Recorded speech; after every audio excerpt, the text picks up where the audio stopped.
আসসালামু আলাইকুম সুপ্রিয় দর্শক, কথা বলবো বাংলাদেশ বনাম পাকিস্তানের মধ্যকার প্রথম টি-20 ম্যাচ নিয়ে। ভিডিওর শেষে কিছু গুরুত্বপূর্ণ কথা থাকবে। বাংলাদেশ ম্যাচটি কিভাবে হেরে গেল সে বিষয়ে কথা বলবো, তাই পুরো ভিডিও দেখবেন।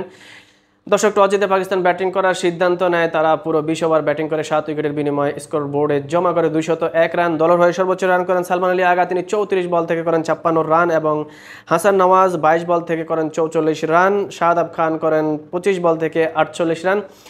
দর্শক, পাকিস্তান ব্যাটিংয়ে নেমে শুরুতেই দেখা খায়। তারা 5 রানের মধ্যে 2টি উইকেট হারিয়ে ফেলে, কিন্তু তারপরেও তারা তাদের টি-20 গতিতেই ব্যাট করে গিয়েছে। তারা দর্শক, পাকিস্তান যখন ব্যাটিং করছিল তখন মনে হয়েছিল যে হয়তো এই মাঠে 200 রান করলেও বাংলাদেশের জয়ের সম্ভাবনা থাকবে। আউটফিল্ড খুবই ভালো ছিল। সালমান আলী আগা তিনি কাট করলে বল 4 হয়ে যেত, 4 হয়ে যায়। আমরা এভাবে দেখেছি। আউটফিল্ড খুবই দ্রুত ছিল। বাংলাদেশ দলের হয়ে সেরা বোলিং করেন শরীফুল ইসলাম, তিনি 3 ওভার বল করে 32 রান দিয়ে তিনি নেন 2টি উইকেট, এবং শামীম হোসেন পাটোয়ারি তিনি 4 ওভার বল করে 31 রান দিয়ে নেন 1টি উইকেট।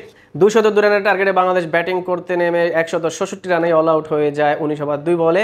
বাংলাদেশের হয়ে সর্বোচ্চ রান করেন লিটন দাস, তিনি 30 বল থেকে করেন 48 রান, এবং জাকের আলী অনেক 20 বল থেকে করেন 36 রান, এবং তানজিদ তামিম তিনি 17 বল থেকে করেন 31 রান। দর্শক, বাংলাদেশের ব্যাটিং নিয়ে কিছু কথা বলবো। বাংলাদেশ যখন ব্যাটিংয়ে যায়, পারভেজ হোসেন ইমন একটি বলও সুন্দর মতো খেলতে পারেনি, তিনি 14 রানের মাথায় আউট হয়ে যান, এবং 37 রানের মাথায় যখন তানজিদ তামিম আউট হন তখন বাংলাদেশের স্কোরবোর্ড ছিল 4 ওভার শেষে 37 রান 2 উইকেট, একেবারেই খারাপ ছিল না। কিন্তু যখন তাহিদ হৃদয় এবং লিটন দাস যখন পিচে থাকেন তখন তারা একেবারে স্লো গতিতে ব্যাট করতেই থাকেন। মনে হচ্ছিল বাংলাদেশ হয়তো টেস্ট খেলতে নেমেছে। সেখান থেকে বাংলাদেশ কিছুটা ব্যাক ফুটে চলে যায়। লিটন দাস শেষে কিছুটা আক্রমণাত্মক হয়ে ওঠেন এবং শেষ পর্যন্ত তিনি 48 রানে আউট হন। লিটন দাস যখন আউট হন তখন বাংলাদেশের স্কোরবোর্ডে 12 ওভার শেষে বাংলাদেশের সংগ্রহ 103 উইকেটের বিনিময়ে।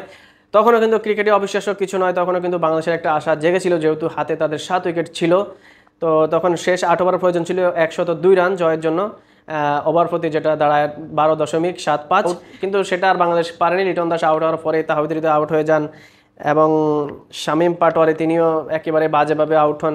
রিশাদ হোসাইন সেই যে কবে তার ব্যাট হাসলো, আর দেখতে পাচ্ছি না আমরা তার সেই ব্যাটের হাসি।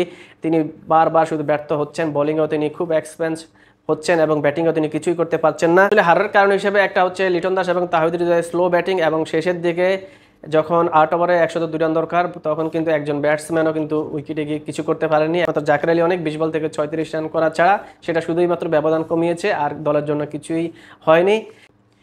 তাহিদ হৃদয়ের ব্যাপারে কথা বলবো। তাহিদ হৃদয় কিন্তু ইদানিং ব্যাটিংয়ের চেয়ে তার বেশি মনোযোগ ফ্যাশনের দিকে। তিনি যখন মাঠে থাকেন দেখবেন আপনি মানে একেবারে অন্যরকম একটা ভাবসাব, কিন্তু তার ব্যাটিংয়ে আমরা কিছুই দেখতে পাচ্ছি না।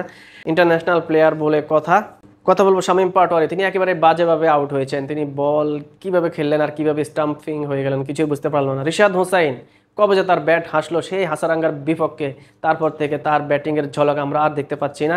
তো বাংলাদেশ কিন্তু সেখানে ম্যাচটি আসলে হেরে যায়। শেষ পর্যন্ত বাংলাদেশ এই ম্যাচটি হেরে যায় 37 রানে। 3 ম্যাচ টি-20 সিরিজে 1-0 এগিয়ে গেল পাকিস্তান। পরবর্তী ম্যাচ আগামী শুক্রবার রাত 9টায় বাংলাদেশ সময়। দেখার আমন্ত্রণ জানিয়ে এখানেই শেষ করছি। আল্লাহ হাফিজ।